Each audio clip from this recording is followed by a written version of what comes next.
जय हिंद बच्चों। आज हम पढ़ेंगे हिंदी व्याकरण में पाठ 17 समुच्चय बोधक, जो कि अविकारी शब्द का तीसरा भेद है। पहला भेद हमने पढ़ा था क्रिया विशेषण, दूसरा संबंध बोधक और तीसरा है समुच्चय बोधक। आइए देखते हैं समुच्चय बोधक की परिभाषा। दो शब्दों, वाक्यांशों या वाक्यों को मिलाने वाले अव्यय समुच्चय बोधक अव्यय कहलाते हैं। इन्हें योजक भी कहते हैं। जैसे सोनू और मोनू पढ़ रहे हैं। मोहन ने बहुत मेहनत की किंतु परीक्षा में सफल ना हो सका।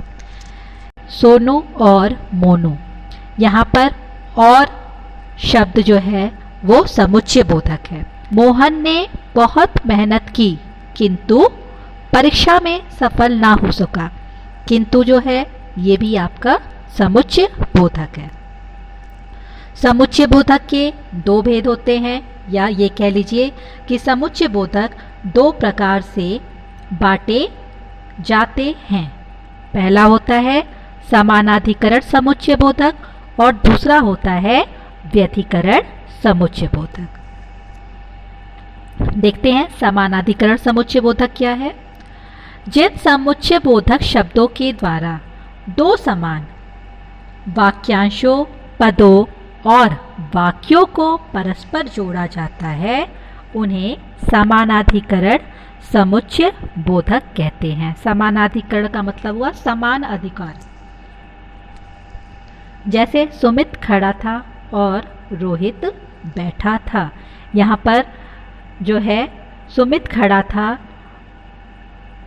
रोहित बैठा था, इसे और शब्द से जोड़ा गया है। रेणु जाएगी तो राधा भी जाएगी। रेणु जाएगी, राधा भी जाएगी। रेणु जाएगी तो राधा भी जाएगी। तो राधा भी जाएगी को तो समुच्चय बोधक से जोड़ा गया है। आइए अब देखते हैं समानाधिकरण समुच्चय बोधक के भेद। इसके चार भेद होते हैं। पहला है संयोजक, दूसरा विकल्प, तीसरा विरोध सूचक और चौथा परिमाण बोधक। संयोजक, जो शब्दों, वाक्यांशों और उपवाक्यों को परस्पर जोड़ने वाले शब्द जो हैं वो संयोजक कहलाते हैं। जैसे और, तथा, एवं, व आदि। और, तथा, एवं, व ये हमारे संयोजक हैं। विभाजक, शब्दों, वाक्यांशों और उपवाक्यों में परस्पर विभाजन, विभाजन का मतलब हो गया बांटना, और विकल्प, विकल्प का मतलब हो गया ऑप्शन, प्रकट करने वाले शब्द विभाजक या विकल्पक कहलाते हैं। जैसे या, चाहे, अथवा, अन्यथा, वा आदि। जैसे आप चाय लेंगे या कॉफ़ी। हमेशा प्रश्न पत्र में आपके आता है निबंध करिए अथवा पत्र, तो यहाँ पर आपको विकल्प दिया जाता है, तो ये विभाजक कहलाते हैं। इसके बाद है विरोध सूचक। दो परस्पर विरोधी कथनों और उपवाक्यों को जोड़ने वाले शब्द विरोध सूचक कहलाते हैं। जैसे परंतु, पर, किंतु, मगर, बल्कि, लेकिन आदि। तो ये विरोधी शब्दों को या विरोधी कथनों को या उपवाक्यों को जोड़ने का कार्य करते हैं। लास्ट है हमारा परिणाम सूचक। फोर्थ, दो उपवाक्यों को परस्पर जोड़कर परिणाम को दर्शाने वाले शब्द परिणाम सूचक कहलाते हैं। जैसे फलतः, परिणाम स्वरूप, इसलिए, अतः, अतएव, अन्यथा आदि।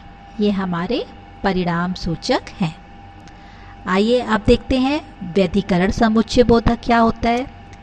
किसी वाक्य के प्रधान और आश्रित उपवाक्यों को जोड़ने वाले शब्दों को व्यधिकरण समुच्चय बोधक कहते हैं।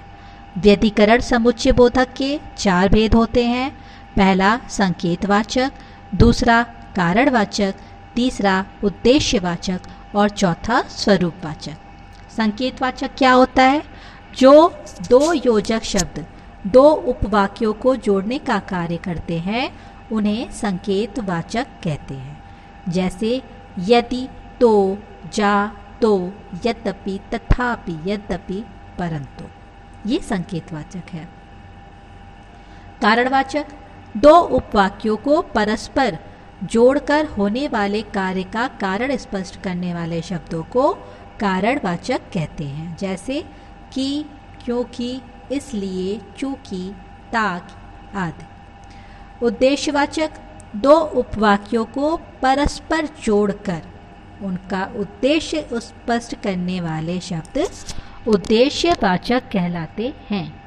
जैसे इसलिए, कि, ताकि, जिससे, कि आदि। स्वरूपवाचक मुख्य उपवाक्य का अर्थ स्पष्ट करने वाले शब्द स्वरूपवाचक कहलाते हैं। जैसे यानी, मानो, कि, अर्थात आदि। तो हमने क्या सीखा? समुच्चयबोधक दो या दो से अधिक वाक्यों को जोड़ते हैं। समुच्चयबोधक को दो भागों में बांटा गया है।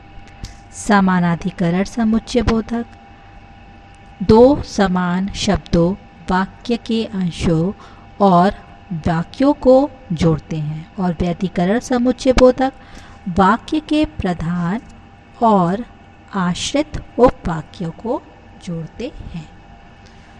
तो बच्चों, अपनी अगली कक्षा में हम पढ़ेंगे पाठ 18 विस्मयादि बोधक।